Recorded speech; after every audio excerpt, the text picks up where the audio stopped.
ఆ పిల్లని అది కాదు రాజు, ఏది కాదు చెప్పు. మన గురించి ఊరంతా టాంటాన్ అయిందంట. టాటా అయితేంది లవ్ చేయమనే టాటా అయితే పెళ్లి చేసుకోవా? లవ్ చేసి పెళ్లి చేసుకోవాలంటే కదా.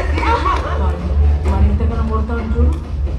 రాజు కొట్టకు రాజు, తగ్గుతాండి. ఏ బిడ్డ చెప్తా నీకు రాంబాయి గుర్తుపెట్టుకో. ఏంది నువ్వు గినేమైనా బండెక్కినా నన్ను దూరం పెట్టినా నిన్ను చంపుతా, లేదంటే నేనన్నా చంపుతా. అర్థమవుతుందా? గుర్తుపెట్టుకో.